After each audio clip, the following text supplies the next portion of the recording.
Hello, everyone. This is APO Sports, and we're back to cover the game that just ended. And just to be clear for everyone, I live in Japan, so I'm gonna be saying today a lot, right?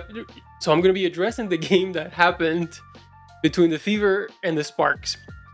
But I'm gonna be referencing as it happened today because it did happen today for me here in Japan. I know for you, if you're watching in America or in Europe or something like that, it's gonna be last night. So it's just too hard for me to keep up with last night. To me, it was today, it was this morning. Watched it, everything's good to go. But anyway, yeah, covering the game, Indiana Fever versus LA Sparks, and just first thing that I want to say also is this is the most fun that I've had following a team since the Oklahoma City Thunder, uh, with Kevin Durant and Russell Westbrook. It's been, I mean, and I'm talking about in all of sports. This has been so much fun to watch. This is an absolutely great team to follow.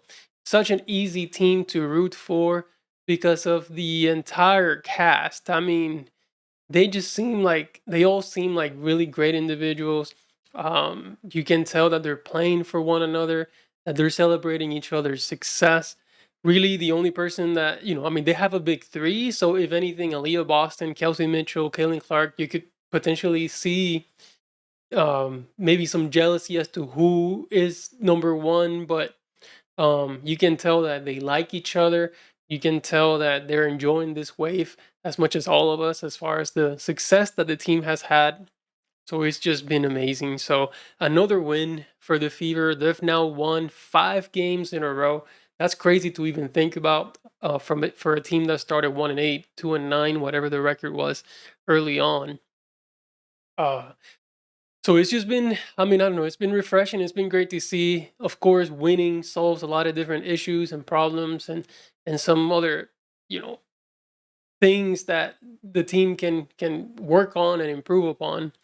But it has been such a great run, and I'm hoping that they're enjoying it as well, because this is tremendous. This is really great.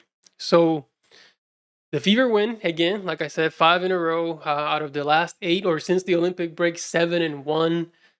Crazy amount of success. The hottest team in the NBA right now. No one wants to see this team in the playoffs because, to me, they have the most weapons. No one in the league has a player like Caitlin Clark, and I dare say no one in the league has a player than like Aaliyah Boston. I also want to say not many teams have a player like Kelsey Mitchell, and you have these 3 players all in one with amazing chemistry. That is one dangerous team. And then there is uh the unsung hero, the player that people will not bring up too much. And I have to, because to me, I don't know. If you've been watching this channel, you already know how much of a fan I am of Lexi Hall. But I really truly believe that she's the most important player in this team. And the stats will not tell you that. The stats will absolutely not tell you how great and impactful she is on the court. So let's quickly take a look at the box score here. And I have another segment, a different segment, in which I'm going to be talking about nothing but Caitlin Clark. So for this, I'm just going to keep it to of course, highlighting the triple double. But I have a whole nother thing for Caitlin Clark after this. But still, just highlighting based on the box score: 24 points, 10 assists, 10 rebounds, 3 steals, no blocks. I didn't see no blocks. She didn't have a block, but here it was 1 foul, 7 turnovers. But at this point, we've learned to understand that it doesn't matter. Really, the Fever are not, as a team, they don't turn the ball over that much. Although in this game they did, especially in the first half, they were extremely careless with the basketball. And I wondered, one of the tweets that I sent out was they didn't seem focused. Like they were still on that high from clinching the playoffs. And then another high for, which we'll talk about in team success, with the other high of Christy Sides winning Coach of the Month. And everything else that, in one day, there was just so much, or so much to celebrate in one day. And you're in this high, and then you have to play this basketball game. So understandably so, the team was not focused, at least not to start the game. They were turning the ball over. A lot of, things in place that where they shouldn't have turned the ball over, but it was just careless, not playing with enough focus. So they struggled in the first half a little bit against the Sparks, and then the second half was a whole different story, and Kaylin Clark took over. But yeah, 24 points. Like I said, triple double, 10 assists, 10 rebounds for Kaylin Clark. 8 of 17 from the field. Again, she continues to fix those numbers for yeah, she was struggling in the beginning of the season as far as the shooting percentages. 47% from the field and 40% from three. 404 from the free throw line. So she will end up the season, I believe, with over 90% shooting on the free throw line, which is great, especially for a rookie. Like, this is her first year in the league, and she's shooting 90% from the free throw line. Typically, as veteran players, as the seasons go along, they only improve upon the free throw shooting percentages. I mean, she'd be the first player to ever shoot, like, I don't know, over 95% at the free throw line. That will be interesting to see. But another player who had a monster game. I mean, monster game. And I'm also a big Aaliyah Boston fan. So to me, right, Aaliyah Boston and Lexi Hall, I've always said that they are the most important players on this team.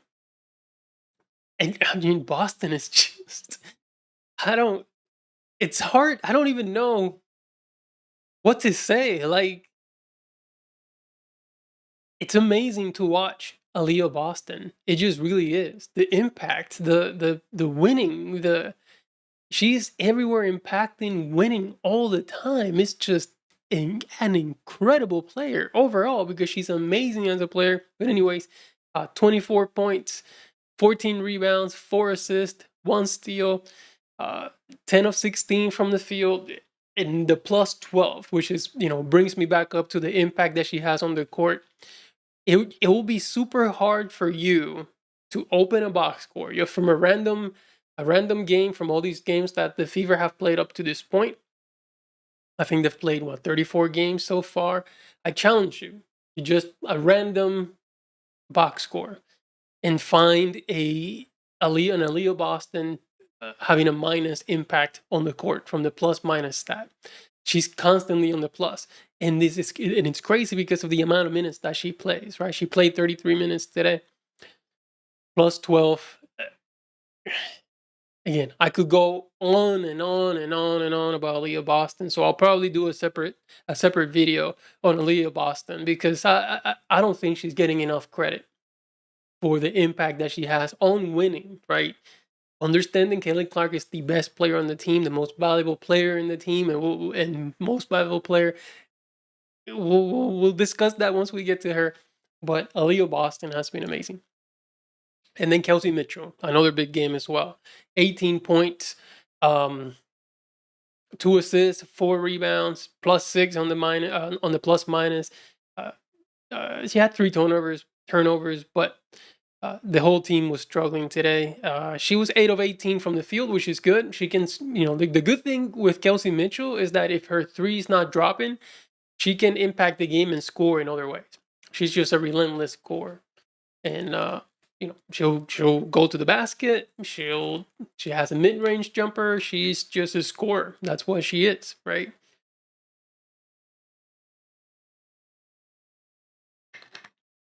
So Kelsey Mitchell did really well. Oh no, I'm approaching that name. Lexi Hall, amazing.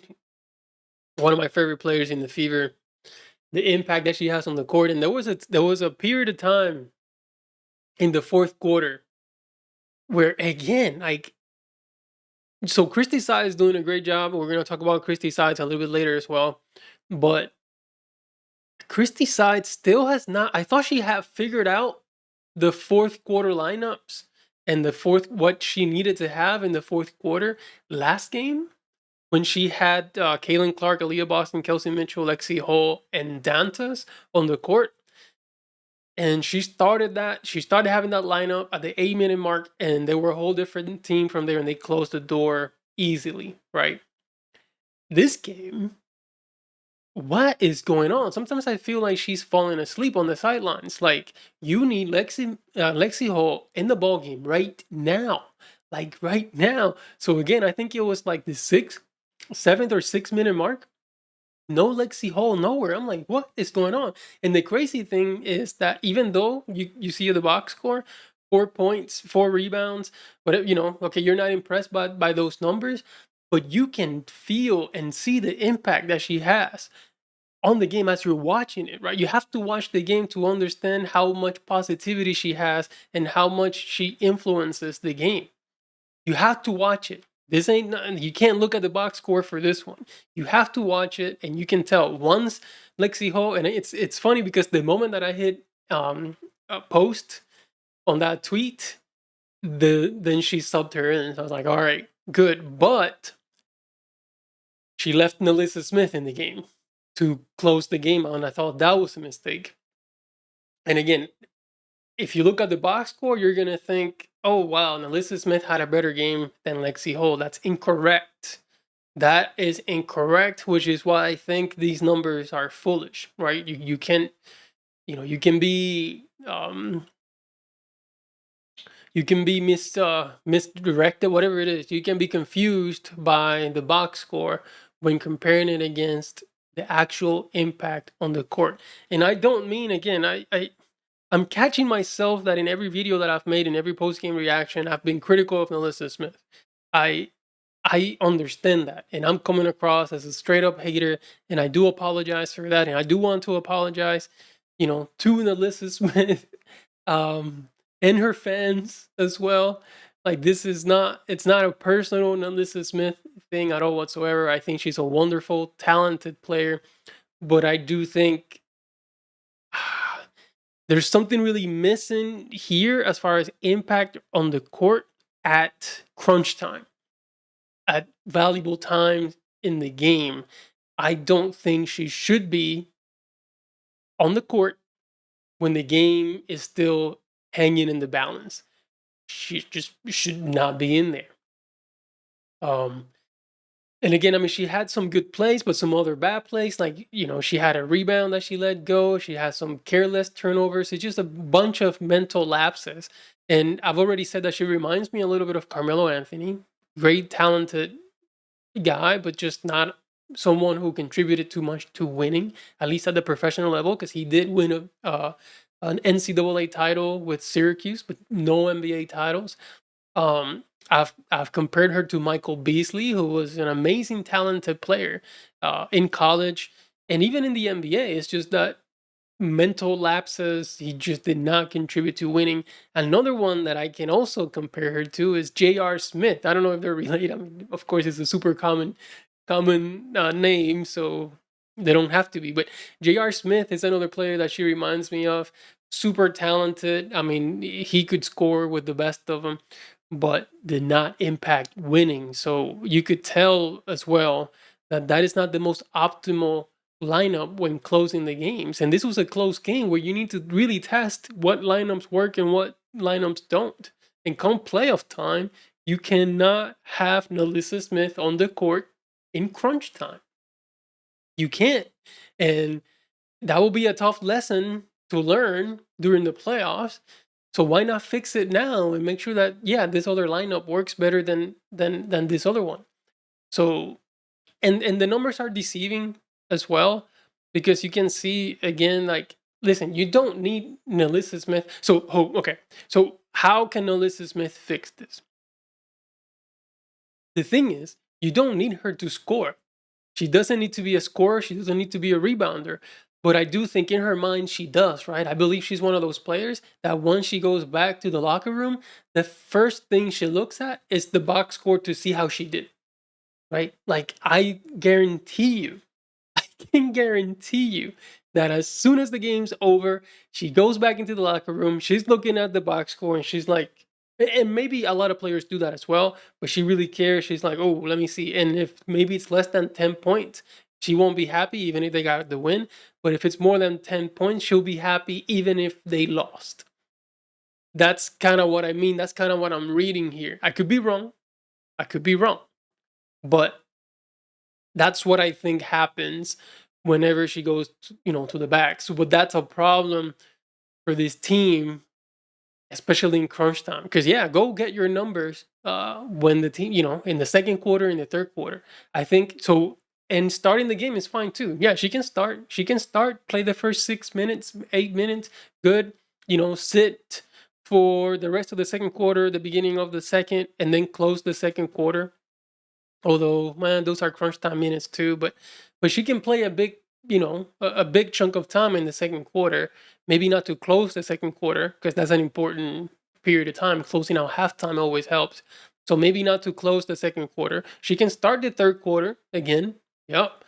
But she should not be playing after the 8 minute mark in fourth quarters that are close games. She should not be on the court. She should not be on the court. And like I said, the team doesn't need her to score. You have plenty of scoring from Boston, Mitchell, Clark. How can she fix her game? That is not worrying so much about her stats, as far as like scoring, rebounding, whatever, but more about how she's affecting the game, how she's making winning plays. If she can start doing that, then I think the team will do a lot better moving forward. I mean, that team will be unstoppable. If Nalisa Smith can figure this shit out, because she's such a weapon, but if she shifted her focus from her own success to the team's success, forget it. This team, there's no beating this team. There's no beating this team. No beating this team. She's so talented that if she's like, yup, I'm good with just the value that I bring within the team, within what the team is requiring of me, within what the team needs from me, it's over. Forget it. It's over. Okay, and then what else do we have here on the box score? I think that's it for the box score. Good game, and again, yeah, it was you can say, well, it was the LA Sparks, but any team can surprise you in the WNBA. So I'm glad they were able to close this one out and get the win. So let's move on to Caitlin Clark. Um, I'll open this up by saying that there is no award in this world fitting for what Caitlin Clark has meant to the Indiana Fever, to the WNBA, and to the entire sport. And I'm not talking about women's sport. I'm talking about the sport of basketball as a whole. If you've been following the NBA is kind of falling off a little bit. It's not what it used to. If you look at the ratings over the last few years for the NBA finals, for the regular games, it's really not what it used to be. When's the last time that the NBA had hype the way that the WNBA has hype with Caitlin Clark? I don't think they've had it in the last 20 years. And you can say LeBron, but LeBron did not have like this much um this much of a controversy, like this much of her being polarized.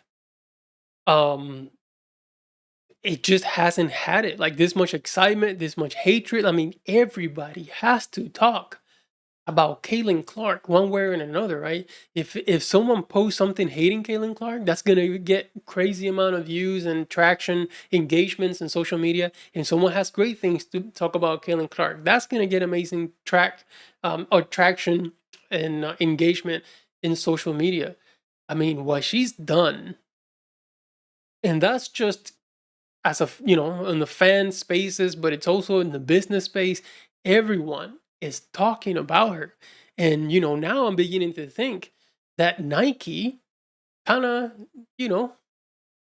fleeced Caitlin Clark a little bit, because she's definitely being underpaid. Well, they're paying her $28 million for the next, what was it? Was it an 8-year deal? That's straight stealing from her. What a steal! What a steal that Nike was able to do that. But the value that Nike's gonna get, they probably haven't had that since Michael Jordan. And there's no other player as far as impact that we can compare Caitlin Clark to than Michael Jordan. That's it. That's the only comparison that we can make. So today she has a triple double. Has a triple double. A legitimate triple double. This wasn't no stat padding, no fake triple double. And people will point to that last rebound as stat padding. That shit was not stat padding at all. You're talking about a 7-point game with about 19 seconds left. And you can, if you want reference as to how, you know, a game can turn around in less than 20 seconds with a 7-point lead, ask the New York Knicks about Reggie Miller. Go ahead, ask them. Ask the New York Knicks what happened with Reggie Miller when he scored 8 points in less than 8 seconds. So it's very much a game still. So completely valid that Caitlin Clark is on the floor. So the player from the Sparks shoots, misses, that ball bounces, and it goes straight to Caitlin Clark. It just does. That's a legitimate triple double. So her second triple double, the first time in history a rookie has ever recorded a triple double. She's done it twice. 24 points, like I said, 10 rebounds, 10 assists. I kind of say that all nonchalantly, but that shit is crazy. That is impressive. That doesn't that doesn't happen every day. And then in a win, also on top of that, forget it. So is she MVP, right? And this is now where we're at. Like, we've forgotten the damn rookie of the year. I'm so glad that shit's over, because that shit was a headache. Oh my. Like, over the last 2 months, having to battle trolls about the damn rookie of the year race. What a disaster. But anyways, we've graduated to the MVP conversation. And it's kind of starting the same way that rookie of the year discussion started. With, like, back in the day when people had Angel Reese ahead of Caitlin Clark. We're like, oh yeah, they're close. It's gonna depend on team success. ESPN, oh man, that's another thing that we have to talk about. And it's not just ESPN. There's been other networks, but the most prominent is ESPN, so they're easy to pick on. But they have some analysts that they've hired to cover the WNBA who are a disaster for the WNBA. Like, no wonder the WNBA hasn't really, been elevated in the way that it should. It's that the people covering the WNBA, I'm sorry to say this, but they suck. They just really do. They're terrible. So now I can't even trust the shit that they're telling me. I have to go watch for myself to really see what's going on in the WNBA, who's really impacting what. I can't trust them at all. They cannot be trusted. They've lost all respect. They've lost all credibility. And I include, I don't know, everyone who covers specifically the WNBA on ESPN sucks. They're terrible. So I don't. Well, okay. I'm sorry. Not everyone. Let me backtrack that a little bit. Rebecca Lobo covers. She's from ESPN and she covers the WNBA. She's good. The only one that's good. The only one that's good is Rebecca Lobo, and not because she's I don't think she's a Caitlin Clark fan, right? Or says positive things about Caitlin Clark. You don't have to say positive things about Caitlin Clark. If she sucked, then say that shit. You can say that shit. If she sucks, she doesn't. She's one of the best players in the WNBA. So you have to call it how it is. But they're terrible. So no wonder the WNBA has not grown over the years. Also, there was no reason to really watch the WNBA. We'll get into that a little bit later when we talk about WNBA promotion. But yeah, what Caitlin Clark is doing, is she in the MVP conversation? Of course, she's in the MVP conversation. I think there's 6 games remaining, 2 of which are against the Aces, the Las Vegas Aces. And I'm telling you what, man, like, if Caitlin Clark and the Indiana Fever beat the Aces twice, and Caitlin Clark has clearly has 2 better games than Wilson going head to head, that conversation is going to get hella spicy, man. That conversation is going to get hella spicy. And I'm here for it. I'm going to be here for it because I don't think it's over. Some people may think it's over. I don't think it's over. It's not over. That door has opened.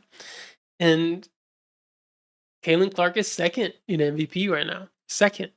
If the season were to end today and Caitlin Clark was not second in MVP voting, there's some shit going on with the voters in the WNBA, and something needs to happen. They can't be trusted to vote ever again because that's where we stand. No one has had this much value to a team like Caitlin Clark has had for the Fever and for the entire WNBA.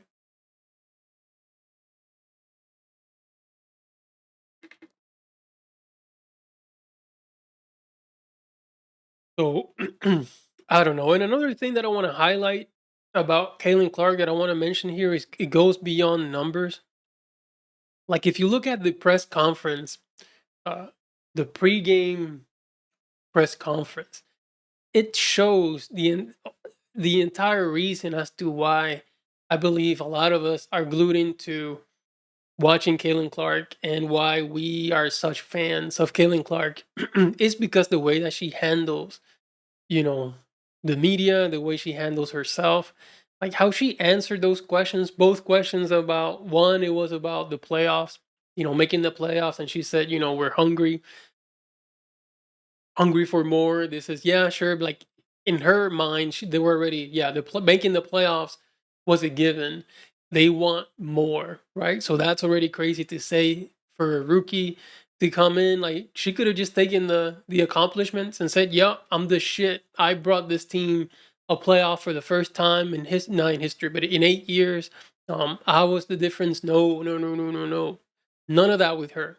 And then the second question about being player of the month, and she actually completely deflected the entire praise and accolades. And she actually said that Kelsey Mitchell deserved the player of not player of the year, the player of the month award, which is just goes to show her maturity levels are just I am incredibly impressed.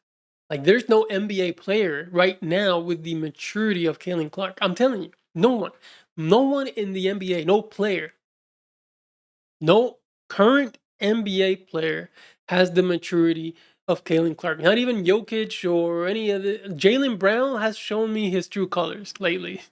This last few months, I thought Jalen Brown was the smartest player in the NBA. Oh no,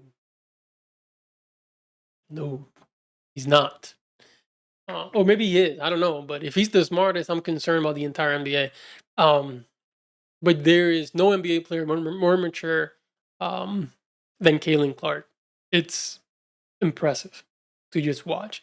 And then I think it was at the end of the game in the post game conference. Uh, so in the post game conference, she was asked about the minutes that she's been playing. Right, like she played 40 minutes today, and talking about the 40 minutes, that's a lot of minutes, man.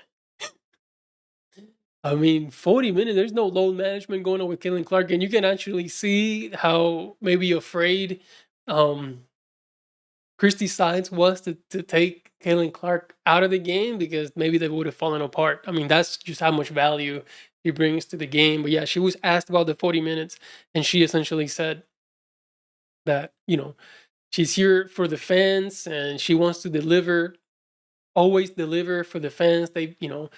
In the perspective of this is a short season, the season will probably end. Let's enjoy it now, and I'll give, pretty much my best and everything that I've got to the fans every single night, and wanted to give this win for the fans. Like that's incredible beyond um level, next level thinking for Caitlin Clark, and that's something that Kobe Bryant would say. That's one of the things that Kobe Bryant used to say about the fans and always showing up for the fans and everything like that. But that's Caitlin Clark. So now I kind of want to just quickly about the team's success. The success that the team has had over the past month or two. It's been crazy to watch. So now, we have Christy Sides as coach of the month, and I think she deserved it. 100% deserved it. I was super critical, and I think most of us were extremely critical of Christy Sides. at the beginning of the season, and for good reason. I'm still critical of some of the shit that she's doing, right? So I still think that she has the potential to be a really good coach, but she's not there yet. Um, like I said, with the rotations today in the fourth quarter, I was a little upset with what she was doing, but they survived against the Sparks. They survived. Maybe a different team they wouldn't have against the Sparks. They survived. But I think well deserving coach of the month for Christy Sides, especially when you look at what they accomplished in the month of August, where they've positioned themselves, clinching the playoff spot for the first time, like we said earlier, in 8 years. Um, and she's improved. She's improved quite a bit. She's limiting the minutes of Erica Wheeler. She's completely taken Christy Wallace out of the rotation, which you had to do. Um, she still needs to figure out how to best utilize Alyssa Smith, and that's it. And after that, they're good to go. But we have Caitlin Clark won Player of the Month for the month of August, but that could have easily gone to Kelsey Mitchell as well. I wasn't really sure, or wasn't really sure like who deserved it more. If I had a vote, I would have voted for Caitlin Clark because it's beyond just the scoring, right? It's just the way that she orchestrates the entire offense and controls the entire game. She gives you the assist. She gives you the scoring. She's the floor general, right? She's directing everything, and also being and scoring at the same time. So to me, it was Caitlin Clark's Player of the Month award, but Kelsey Mitchell was second, right? Like if there was no Caitlin Clark, it would have been Kelsey Mitchell, who would have gotten the award. And everyone else is just doing. Everyone's doing an amazing job in this team, and you can tell the excitement surrounding them everywhere that they go. And an excellent cast of individuals, as I said in the beginning of the video. So, really cool to see the team success for the Indiana Fever. Okay, and the last thing we're going to talk about is WNBA promotion, and I have it there as a question mark. I saw a tweet that said something about the WNBA didn't need saving; it needed promotion. And number one, I would say that's the dumbest shit I've ever seen on Twitter. And there's a lot of dumb shit that I've seen on Twitter. That's one of the dumbest things, and it's going crazy. It's going viral. People are running with that as if like, oh my god, this is like something God said or some shit like that. That's dumb. And I tell you why. So the WNBA has been promoted. No one wanted to watch it. That's just what it is. It's been promoted. It's not because just because if ESPN would have talked more about the WNBA, I would just would have switched. I would have flipped the channel. I mean, it's not. Oh, they're promoting this now, so let me go ahead and watch it. No, what? Like, do you buy everything that you see on TV as far as commercials? Every time there's a commercial, oh, they promoted. Let me go buy it. Is that how you operate? Not how I operate. Well, I don't know what the hell y'all are talking about with this promotion. Like I'm telling you right now, if First Take or ESPN or Fox Sports or any of these, like in the last few years, they would have brought up WNBA in their coverage or in their analysis, I would have flipped the damn channel. Or if it's on YouTube, I would have skipped. I'm not watching that. I'm just not. But just because you're promoting it does not mean people are going to watch it. And as evidenced by today, so right now they're trying to say that, oh, look, the NBA is doing so great because it's being promoted, but it wasn't promoted before. No. Look at the numbers. Are people blind? Are people blind? I just don't understand. Like, there are numbers clearly showing you who leads the WNBA in attendance, in ratings, in merch. It's Caitlin Clark. So even now that you're talking about, oh, look at the numbers. Yeah, it's one player. You're talking about it did not need saving. Well, it is being saved. It's 100% being saved by Caitlin Clark, the WNBA. Take out Caitlin Clark, and I just don't. Please don't do this, because I don't want anything wrong to happen to Caitlin Clark, get injured or anything like that. But if she gets injured, the WNBA is gonna go back to last year's numbers or maybe worse. There's no people that, like me, for instance, like now I'm watching WNBA all the time. Well, Caitlin Clark all the time. I've tried to watch other games. I just can't. I just don't have interest. Um, I'm not watching it. I'm not watching it. And listen, and I say that with a heavy heart a little bit, because I've grown to really like this team, this Indiana Fever team, and I would like to continue to support and follow these players like Lexi Hall, Aaliyah Boston, Kelsey Mitchell. Um, just so say for whatever reason, Caitlin Clark can't play, but there's some other things that I much rather do, like spend time with my dog, or just maybe play some of the other video games that I've been neglecting because of this whole Caitlin Clark thing. Like, I would just go do some of the things that I want to do, and this is not going to be one of them. It just doesn't fit um my interest. And I love basketball. Like, I've been watching basketball now for 34 years. For over 34 years. Been watching the NBA in all forms, right? So the NBA, and even Puerto Rico has a professional league that I follow as well. So if it's on TV, I'm going to be watching that. Japan has a professional league that's pretty good, and if it's on TV, or I'll go to one of the games as well. Um, Actually, the local Okinawa team went to the finals last year. Shit, if there's people playing in the gym or just kids playing outdoors or something, I'll watch that. But one thing that I cannot watch or could not watch before this season was the WNBA. I cannot watch it. I could not do it. So it's not a promotion thing, it's a Caitlin Clark thing. Now it's up to the WNBA how they carry this momentum and build the profiles of everyone else. The way they're doing it right now does not work, and it's not going to help them in the long run. In the long run, it's just not. Right now, as of right now, good thing they have a while to figure it out, right? Because Caitlin Clark's here to stay. Maybe, unless I mean, I don't know. She's taking so much shit right now that I feel so bad for her. A lot of unwarranted hate coming her way.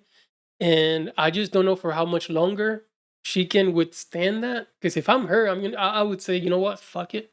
I'm just gonna go play in Europe, or I'm gonna go play in Asia, or in some other markets. And wherever the beauty about what Caitlin Clark is bringing to the table is that wherever she goes, that league is gonna blow the hell up. So if she decides that, you know what, I'm just gonna go to Europe, now that's the go-to league.